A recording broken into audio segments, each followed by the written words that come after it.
안녕하세요 and greetings 8th graders. Welcome to our next unit on geology. Today we're going to talk about the rock cycle. So the rock cycle is one of the most important things that we're going to learn in this unit, so I want you to please pay careful attention to this lesson. Our objectives today is to understand how one type of rock can change into another type of rock. And then for your language objective, I want you to be able to describe this process. We've got 3 keywords, and actually we've got 4. So let's talk about them now. One is sedimentary, and this is a type of rock, sedimentary rock. Igneous is another type of rock, and you should know that from when we talked about volcanoes. We talked about sedimentary rocks when we talked about fossils. So we got fossils, sedimentary rocks, volcanoes, igneous rocks. And today we're going to talk about a third type of rock called metamorphic rock. And metamorphic is a change or a transformation. So metamorphic rock is either sedimentary or igneous rock, which changes to a different type of rock. And then finally, we have this word crystal. We're going to talk a little bit more about crystal later, but crystal is basically a structure.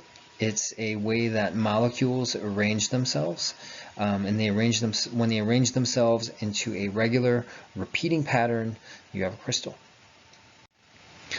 So we talked about how sedimentary rocks are created, so we're not going to necessarily go into detail about all of this. I just want you to be able to see our image, and hopefully you can tell image number 4 is just everything getting squished together and forming sedimentary rocks. Very common type of sedimentary rock is sandstone, and here we can see an image of sandstone. It actually looks quite a bit like sand at the bottom of a stream or a river. Slate is also another form of sedimentary rock, and that's made from clay, which is a much finer sediment at the bottom of a stream or a river. And so igneous rocks, again, we talked about this earlier. We talked about igneous rocks, and there's 2 types of igneous rocks.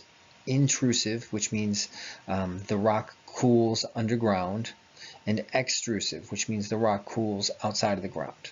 And so the 2 types of rocks that we talked about, intrusive and extrusive, were granite. And granite is, let me see if, okay, we can see granite there in our first image. Granite is, it forms the sort of bedrock or the foundation of our continental plates. It cools down underneath the ground, and it's not as dense or as heavy as basalt, which is an extrusive rock. And usually basalt forms the seafloor.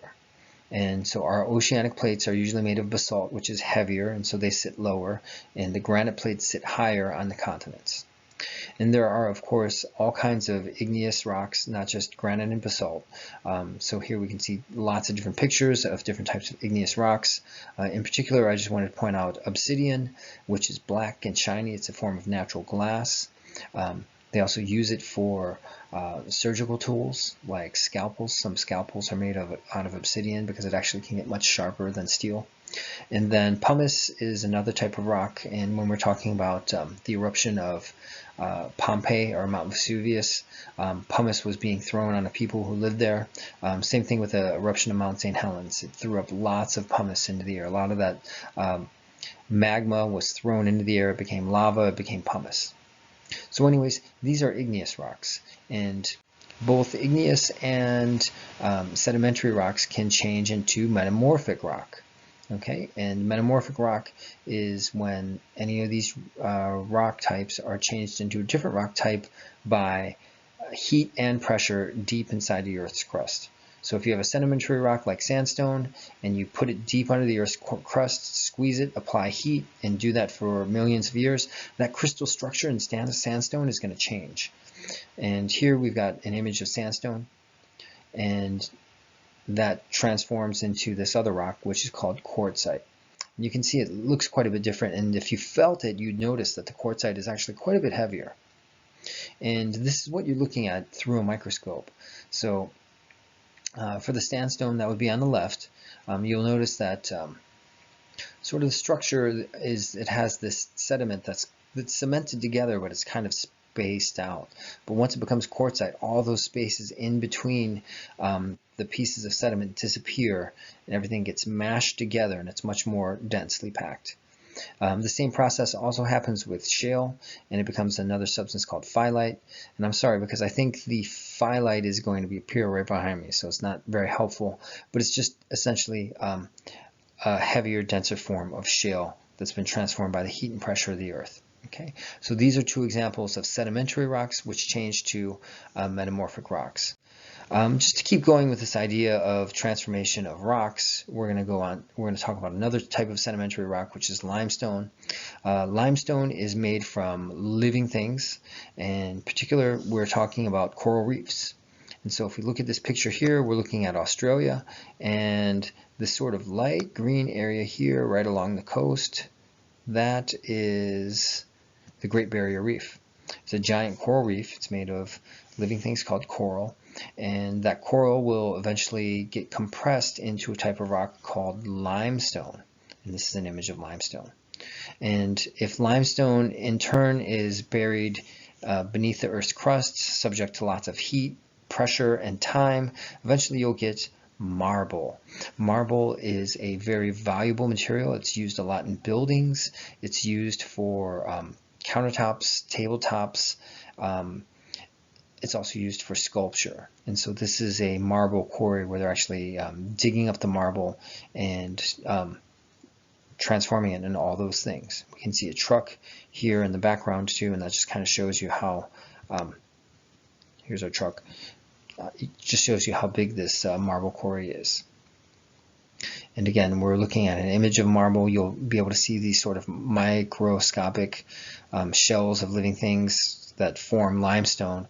But once they form marble, they all kind of get squeezed together and they rearrange themselves into different structures, and that creates marble. And I'm just going to zip through this slide because this is kind of, I don't know, repeating the same idea a little bit too much. But anyways, same thing happens with coal. Here we've got peat, which again is this sort of undecayed organic material. And once that gets squeezed and mashed together, you get coal. And this is a diagram showing how that happens. Same thing happens with graphite and diamonds. Both are made of carbon. Both have a crystal shape. So for graphite, it's got a very kind of widely spaced crystal, but if it gets squeezed and pushed and crushed and heated for a very long time beneath the earth, then you end up with a diamond.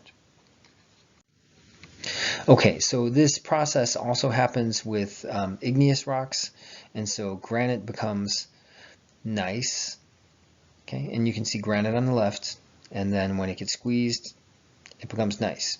Okay, it looks pretty similar, but you can see it's just kind of been compacted. If you felt two pieces, one piece of granite, one piece of gneiss, you notice that the gneiss is a lot denser. This also happens to basalt. Basalt transforms into amphibolite, which again is just squeezed together more, it's denser. So anyways, the whole takeaway that I want you to have from this lesson is that there are three types of rocks: sedimentary rocks, igneous rocks, and metamorphic rocks. And each one of these rocks can transform into another one of those rocks on the picture. So if you've got a metamorphic rock and it erodes, it breaks down, it'll form small particles which can get kind of crunched together into a sedimentary rock. And then that sedimentary rock, it in turn can melt and transform into an igneous rock, and so on and so forth. So go ahead and just take a look carefully at this image. Try to understand exactly how one rock type transforms into another rock type. If you have any questions, hit me up at sjkwok@sejongacademy.org, or you can always contact Mr. O at hoh1@sejongacademy.org. I also have office hours every morning from 9:30 to 10:30 a.m. Thank you. Have a great day. Peace.